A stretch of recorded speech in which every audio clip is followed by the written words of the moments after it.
आशीष जी, क्योंकि ये अर्थ युग है, सभी लोग माँ लक्ष्मी की पूजन करते हैं। मन में लगभग सभी की यही कामना होती है कि उसकी दरिद्रता दूर हो, लक्ष्मी का आगमन रहे और चिर स्थायी रूप से लक्ष्मी को अपने पास रखने की उनकी कामना रहती है। तो इस दिन कोई ऐसा कोई प्रयोग किया जा सकता है दरिद्रता दूर करने के लिए, लक्ष्मी प्राप्ति के लिए? कुछ बातों का ध्यान अवश्य रखें। दीपमालिका पर्व के दिवस में अपने से बड़ों को अवश्य प्रणाम करें। ऐसा ना करें कि उनको प्रणाम करना हम भूल जाएं।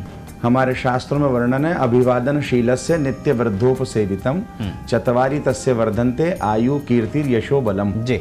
आयु, कीर्ति, यश और बल की वृद्धि के लिए हमको अपने से बड़ों का अभिवादन और उनको प्रणाम अवश्य करना चाहिए। जी। हमारे यहाँ शास्त्रों में 4 रात्रियों की बड़ी विशेष महिमा कही गई है। जी। जिसका वर्णन भी मत्स्य पुराण में ही है, मार्कंडे पुराण में है। कालरात्रि, महारात्रि, मोहरात्रिश्च दारुणा।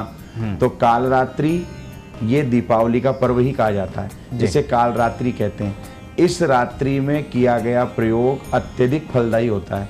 या तो शुद्ध अपना जो आसन है जिस पर बैठकर हम भगवान का नाम लेते हैं, सेवा पूजा करते हैं, उस आसन पर बैठ कर के लक्ष्मी जी के आगे गणेश जी की एक माला फेरने के बाद में श्रीम ह्रीम श्रीम कमले कमलालये प्रसीद प्रसीद श्रीम ह्रीम श्रीम ओम महालक्ष्मी नमः, इस मंत्र का जप करें। यदि ये मंत्र बहुत बड़ा लग रहा हो, इस मंत्र को हम याद ना कर पा रहे हो, जिह्वा से बोल ना पा रहे हो, तो ओम ह्रीम महालक्ष्मी नमः इस मंत्र का जप कर लें।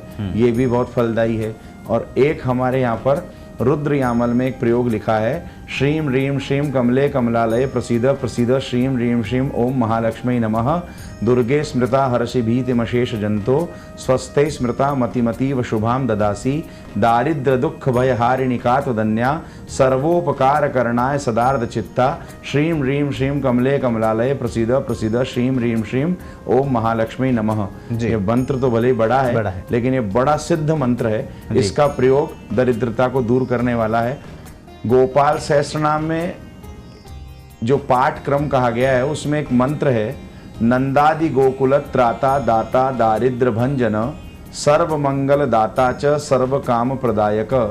दिवाली की रात्रि को दीपमालिका पर्व करने के बाद, गणेश जी, लक्ष्मी जी सबका पूजन करने के बाद जब निवृत्ति हो जाए तो प्रसाद भोजन ग्रहण करके, जिनको व्रत है वो भोजन ग्रहण कर लें और उसके बाद में सुखासन से बैठ करके गोपाल सहस्त्र नाम का पाठ इस मंत्र से संपुटित करें।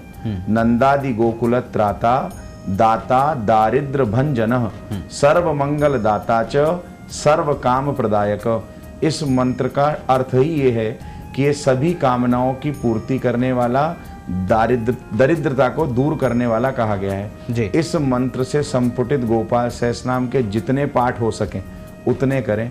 सुविधा हो तो थोड़ा खीर का, ड्राई फ्रूट्स का, घी मिला करके, कमल गट्टे का और महाराज कमल पुष्प का और बिल्वगिरी का, इनका हवन भी लक्ष्मी जी की प्रसन्नता के लिए अवश्य कर दें। एक बात और है, अपने जीवन में आने वाली दरिद्रता को दूर करने के लिए यहाँ मत्स्य पुराण में वर्णन है कि जो मनुष्य चाहे कि उसकी दरिद्रता दूर हो जाए और वो अधिक कुछ कार्य नहीं कर सकता है तो वो भले कुछ ना करे, लेकिन दीपावली के दिन में भोजन ना करे।